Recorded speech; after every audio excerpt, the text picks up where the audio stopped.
Fala galerinha cervejeira, estamos aqui hoje para mais um vídeo do nosso programa Sua Beer, programa de conteúdo da cervejaria Erstezone. Me chamo Patrick Mondo e sou sócio e cervejeiro da cervejaria. Nosso tema de hoje a gente vai estar falando sobre o processo de produção de cerveja. Como é que ela pode ser produzida, tanto em casa como numa forma industrial, o processo é o mesmo, a única diferença é a escala. A gente vai começar falando um pouquinho como ela era produzida lá nos primórdios. O primeiro registro do processo produtivo de cerveja foi com instrumentos que se chama Monumento de Blau. Ele foi esculpido numa pedra e lá registra algumas etapas do processo produtivo. E já na Idade Média, ainda essa cerveja é muito diferente da que a gente bebe hoje. Porque não se conhecia levedura, não se tinha tecnologia do controle de temperatura, tanto na brasagem quanto na fermentação, e por muito tempo se utilizou a fermentação espontânea. E a fermentação espontânea resulta numa fermentação mais ácida, trazendo uma cerveja bastante ácida. E para se alcançar determinados sabores e com a evolução dos processos de produção de cerveja naquela época, se desenvolveu muitas técnicas de decocção. Essas técnicas consistem de, basicamente, pegar um pedaço do mosto, ferver esse pedaço de mosto e misturar com o mosto já mais frio, e com isso vai se alcançar determinadas temperaturas, e conforme a quantidade que tu ferve, a quantidade de frio, tu ia alcançando determinadas rampas de temperaturas no processo de produção de cerveja. Então isso foi algumas das evoluções que tinham naquela época. E a cerveja começou só a ficar mais parecida com o que a gente bebe hoje, somente ali no século XVI, quando os alemães começaram a isolar a levedura de lager, quando eles descobrem que armazenar a cerveja dentro das cavernas dos Alpes alemães, eles conseguiram ter um controle melhor do processo fermentativo, porque era mais frio, mais estável a temperatura, e acabaram com isso isolando um pouco a levedura de lager. E também avança bastante o processo produtivo com o desenvolvimento do termômetro por Fahrenheit lá no século XVIII só, e com isso eles conseguem ter um controle um pouco melhor da temperatura, tanto no processo de brasagem quanto também no processo fermentativo. Outra coisa que impactou bastante o processo de produção foi a correlação do processo fermentativo com o micro-organismo levedura. Quando o Pasteur, lá no século XIX, consegue provar a correlação entre a levedura e o processo fermentativo. Até então, acreditava-se somente que o processo fermentativo era algo divino, era algo dos deuses. Porém, com o estudo de Pasteur, fica provado que o processo fermentativo é resultado da atuação da levedura no mosto cervejeiro. Mas para a gente entender o processo atual de cerveja, é legal a gente conhecer um conceito de processo. O que é um processo produtivo? O processo produtivo, basicamente, são três macros. O macro das entradas desse processo produtivo. Então, eu tenho o processo produtivo no centro e eu tenho as saídas desse processo produtivo. Nas entradas, eu vou ter os insumos, eu vou ter os requisitos do produto, eu vou ter as receitas, eu vou ter tudo que vai ser utilizado e modificado no meu processo para, no resultado, eu ter as saídas, que é o produto final, as variáveis de verificação, que são as variáveis de controle do produto, né, o teor alcoólico da cerveja, a gravidade do mosto e por aí vai. E o processo em si, então, é onde ocorre a transformação da matéria-prima. Então, o conceito de processo é basicamente esse. A gente vai ver agora uma visão geral de todo o processo. A primeira etapa do processo de produção de cerveja é a moagem do malte. Depois, a gente já tem a etapa de brasagem, que vai ter basicamente 5 subetapas, que é a mostura, depois a gente vai estar falando de clarificação, fervura, whirlpool e resfriamento. E só então, depois do resfriamento, eu vou trasfegar ele para o meu tanque fermentador, o meu balde fermentador. E depois de a cerveja fermentada, a gente vai para o invase. Um resumo bem resumido de todo o processo, todas as etapas. E agora a gente vai ver um pouquinho de detalhe de cada etapa. Vamos ver um pouquinho mais de detalhe na moagem. O que a moagem precisa ter? A gente precisa romper o grão, basicamente, e não destruir a casca, porque a casca é muito importante no processo de clarificação e filtração da cerveja. Então eu preciso romper o grão para expor o amido e deixar a casca intacta. A moagem ideal, um teste rápido, principalmente para o caseiro que está fazendo em casa, é eu pesar 200 gramas de malte, moer esse grão e colocar numa bureta, por exemplo, e ele tem que ficar com um volume basicamente de 250 ml, 250 a 270 ml. Essa é uma moagem ideal. Eu não destruí tanto o grão, eu não quebrei tanta casca, mas expus o amido de forma adequada para a conversão na mostura. E a gente pode ter vários tipos de moedor.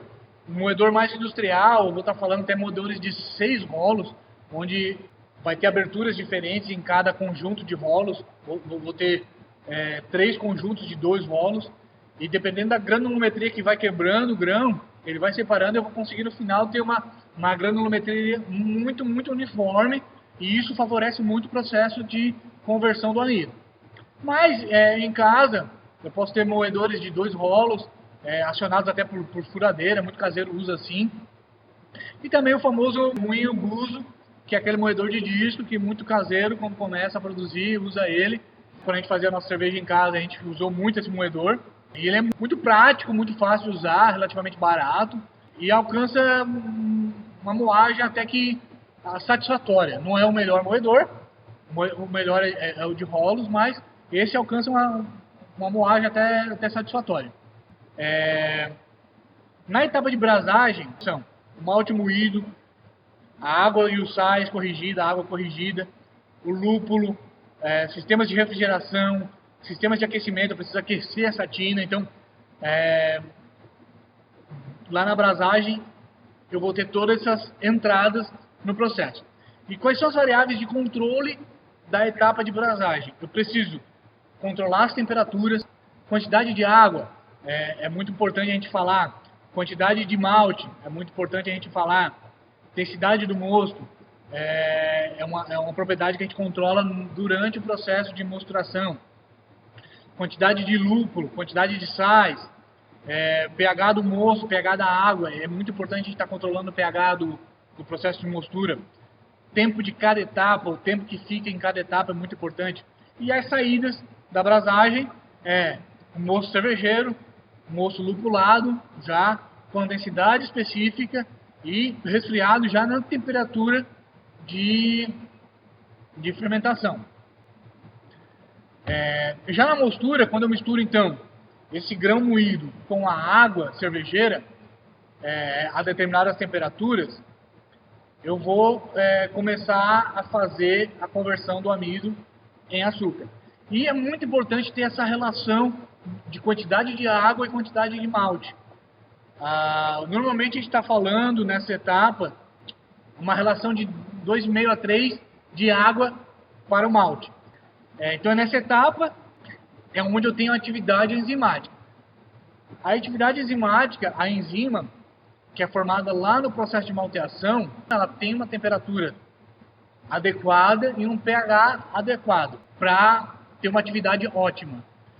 Isso vai acontecer dependendo de cada enzima. Por exemplo, então, dependendo da cerveja que eu estiver fazendo, eu vou fazer uma rampa de protease, ali mais ou menos a 50 graus. A protease é a enzima que vai quebrar proteínas maiores de alta peso molecular em proteínas menores de médio peso molecular, que são muito importantes para a manutenção da espuma na cerveja, para fazer aquele colarinho bem bonito, bem charmoso.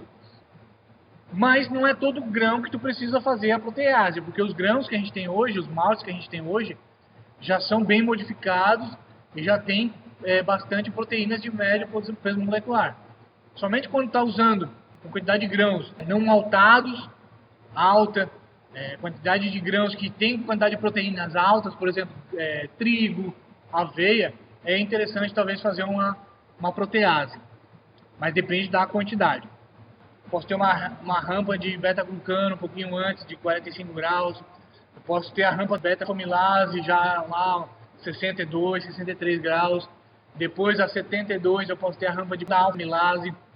Então essas rampas, dependendo da cerveja que eu estiver fazendo, eu sou obrigado a passar um pouco mais de tempo nela para alcançar determinadas propriedades na cerveja. Então as rampas de temperatura precisam ser muito bem controladas. E o pH ideal para essas enzimas trabalhar é basicamente de 5.2 a 5.6. Então, se tu tem uma água que é muito alcalina, que ela tem uma certa resistência de alteração do pH, é importante fazer a correção desse pH da água para quando eu adicionar um malte, o próprio malte também faz uma certa acidificação do mosto ali, mas algumas vezes ele não é suficiente para trazer o pH ótimo de atividade enzimática. Então é preciso fazer a correção desse pH. Então por isso que é importante conhecer um pouco a tua água, saber o quanto que está sendo alcançado o pH do mosto. Já na etapa de clarificação e lavagem, que é posterior à mostura, terminei a mostura, fiz toda a conversão do amido, fiz o testezinho de iodo lá para ver se o amido foi todo convertido. Eu vou então para a etapa de clarificação. Essa etapa é também chamada de recirculação, porque basicamente eu pego o mosto e recirculo ele, tiro da cama de grãos, trabalha como um filtro, essa camada de grão vai trabalhar como um filtro, e pego esse mosto de baixo e levo para cima novamente. Então vai ficar recirculando, e essa recirculação vai clarificar o mosto, porque as partículas sólidas que estão dissolvidas nesse mosto vão ficar retidas nessa cama de grãos. E o mosto vai ficar bastante límpido. Quem faz em casa, alguns minutinhos ali já é bastante suficiente, 5, 10 minutinhos, clarificando. Quem faz com a canequinha, é possível fazer com a canequinha, inclusive, pega na torneirinha da panela, coloca a canequinha para cima da cama de grãos, umas 30 canequinhas já é o suficiente também, para clarificar esse mosto, ter uma clarificação razoável. E aí, mosto clarificado, então eu dreno esse mosto, ou tiro esse bagaço de grão da minha tina. Em indústria, é muito mais prático, então eu drenar, eu tenho um fundo falso, eu dreno esse mosto e carrego ele para outra tina. Em casa, algumas técnicas usam fundo falso em casa, algumas técnicas usam o biabe. Basta então erguer o saco de biabe ali, que eu vou estar extraindo o bagaço de grão e deixar escorrer todo o mosto cervejeiro. Então essa é a etapa de clarificação. E aí eu pego essa cama de grãos, que ainda está carregada de açúcar, e faço uma lavagem desses grãos para ter um melhor rendimento do processo produtivo. Então eu vou carregar um pouquinho desses açúcares que ficaram presos ali nessa cama de grãos e vou carregar para o meu mosto para a próxima etapa. A próxima etapa é a fervura. É nessa fervura que a gente faz a adição dos lúpulos e vai haver a conversão do alfa-ácido em isoalfa-ácido, como a gente viu lá no nosso vídeo de insumos. O iso-alfa-ácido que é o responsável pelo amargor. É nessa etapa então que eu faço a adição. Então, dependendo do tempo de fervura desse lúpulo e da quantidade de lúpulo que eu coloquei, e do tipo de lúpulo que eu coloquei também, eu vou ter mais amargor ou menos amargor na cerveja.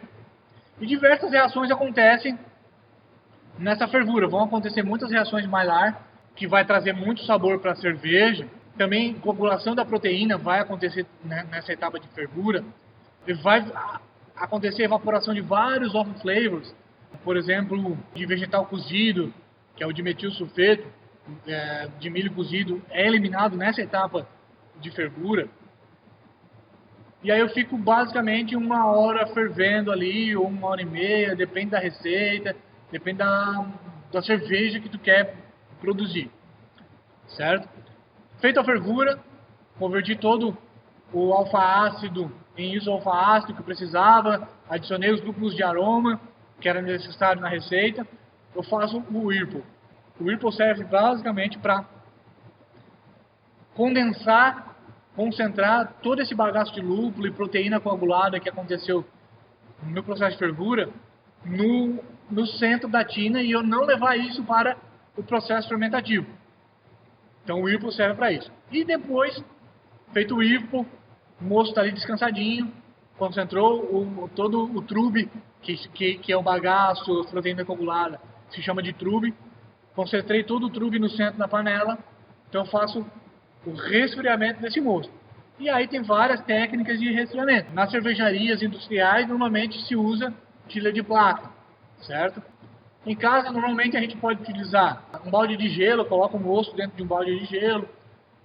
Pode usar chiller contra fluxo, pode usar o chiller de alumínio, passando uma água gelada e imergir o chiller de água gelada dentro do próprio mosto, sanitizado previamente, lógico. Várias técnicas aí, se a gente for dar uma pesquisada, existem inúmeras.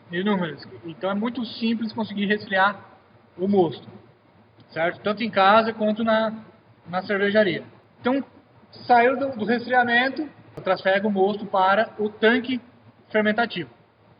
E nessa etapa de fermentação, quais são as entradas? É o mosto, vai entrar a levedura, vai entrar mais lúpulo, dependendo da receita, refrigeração, para resfriar esse tanque fermentador. Pode ser tanque, pode ser o balde em casa, o sistema de resfriamento pode ser geladeira em casa. Nas cervejarias normalmente se usa tanques encamisados com fluidos refrigerantes, né? Mas, dependendo da cerveja, pode-se fermentar até temperatura ambiente. Lá na Idade Média, nos primórdios da produção de cerveja, não se tinha controle e se fermentava a cerveja. Então eu posso ter cerveja que fermenta a temperatura ambiente, inclusive. E quais são as variáveis de controle do processo fermentativo? Principalmente a quantidade de levedura, a temperatura de fermentação. Dependendo da levedura, eu vou ter que ter uma temperatura de fermentação, mas dependendo da levedura, não precisa ter controle de temperatura. Tempo para atenuação, eu preciso controlar esse tempo, preciso saber quando a cerveja já chegou na FG, preciso saber quando a cerveja já chegou na gravidade final, quando a levedura não consegue mais converter. E nas cervejarias a gente controla muito a pressão do tanque, porque a gente faz fermentação sob pressão. Mas em casa não precisa ter esse controle, dá para fazer cerveja muito bem sem ter esse controle de pressão. E as saídas do processo fermentativo é cerveja pronta e a lama de levedura, que pode ser reutilizada com algumas técnicas mais avançadas. Mas basicamente é isso. Na etapa de fermentação é então onde ocorre a conversão desse açúcar que eu gerei lá no processo de mostura. Falando de um resumo bem resumido, esse açúcar vai ser consumido pela levedura e vai ser transformado em álcool e CO2. Acontece uma série de outras reações no meio disso. Mas no final, o meu açúcar, minha maltose, sacarose, glucose, que foi formada lá no processo de mosturação, está sendo convertida em uma molécula de álcool e uma molécula de CO2. É muito importante saber qual levedura tu está usando para saber qual é a temperatura de trabalho dela, porque isso é o que vai garantir uma fermentação saudável. Depois da fermentação realizada, depois que a levedura já consumiu todo aquele açúcar e não tem mais açúcar que ela consegue consumir, a gente vai para a etapa de maturação. A etapa de maturação serve para arredondar os sabores da cerveja. Muita gente tem dúvida quando começa a maturação, o que representa a maturação em si, mas basicamente ela começa a partir do momento que a levedura para de atuar. E normalmente nessa etapa a gente abaixa a temperatura para perto de 0 grau. Tem cervejas que exigem uma maturação maior, por exemplo, as cervejas lagers, para estar falando aí de 15 dias maturando, basicamente. Cervejas ales, 7 dias já é o suficiente de maturação, mas dependendo de como for o teu processo fermentativo, se ele gerou pouco off flavor, ou não gerou off flavor, que se tu fizer uma fermentação muito saudável, esse processo de maturação pode ser reduzido aí até 3, 4 dias. E aí, cerveja maturada, cerveja pronta, a gente vai para o processo de invase. Na cervejaria, a cerveja já muitas vezes já está carbonatada. Então eu posso envasar direto para um barril, ou eu posso envasar direto para uma garrafa, no processo que a gente chama de contrapressão. Mas em casa, a gente pode fazer esse invase, mesmo com a cerveja não carbonatada, e aí sim fazer o que a gente chama de prime, para fazer a refermentação na garrafa e acontecer a carbonatação da cerveja. Então, as entradas do processo de invase vão ser os vasilhames, garrafa, barril, tampinha, lata, se tiver um invase de lata, a cerveja pronta já, né, maturada, bonitinha, e a solução de prime, se o cara estiver fazendo a refermentação na garrafa. Caso curioso, algumas cervejarias utilizam também o prime para fazer a carbonatação da cerveja em tanques. Por quê? Porque o prime acaba trazendo alguns sabores específicos para a cerveja. E algumas cervejas é interessante fazer o prime. E agora a gente vai para a etapa mais prazerosa do processo de produção de cerveja, que é a etapa de degustação, lógico, né? Então a gente vai provar a cerveja para ver se ficou legal, ver se ela ficou bacana. Na verdade a gente prova ela em várias etapas, né? Mas a cerveja pronta mesmo é só depois de o prime ter ocorrido ou somente depois do invase da cerveja carbonatada.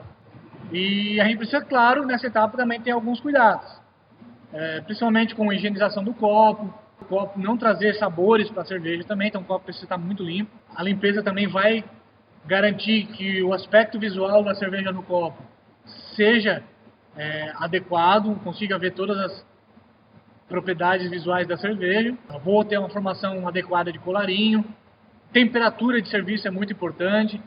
Então essas são algumas variáveis na hora de servir a cerveja. E para quem está assistindo até agora o nosso vídeo, a gente vai fazer uma promoção aqui na cervejaria. É só vir aqui no nosso tap room e falar que viu o nosso conteúdo de processo de produção de cerveja, que vai ganhar uma garrafa da nossa Wheat Beer. A cerveja que a gente lançou junto com o chefe Nildo Rocha, uma cerveja do estilo belga, Wheat Beer, que leva a adição de pimenta de cheiro, caju, limão, semente de coentro, uma cerveja muito leve, muito refrescante. Então é só chegar aqui no TEP, falar que viu o conteúdo do programa Sua Beer, que vai levar na faixa uma garrafa da nossa Wheat Beer. Beleza, galera? Então, se tu curtiu o nosso vídeo, compartilha, comenta, deixa nos comentários suas sugestões e dúvidas. Muito em breve a gente vai estar fazendo um vídeo só de perguntas e respostas. Então, se tu tem dúvidas sobre o processo produtivo, de como é feita a cerveja, estilo, de alguma escola cervejeira, deixe seu comentário aí que a gente vai estar anotando essas dúvidas. Vai fazer um vídeo só de perguntas e respostas. Dá o curtir aí no nosso vídeo, compartilha ele e se inscreve no nosso canal, tá com o canal no YouTube também. Então é isso, galera. Valeu, forte abraço e até o próximo vídeo.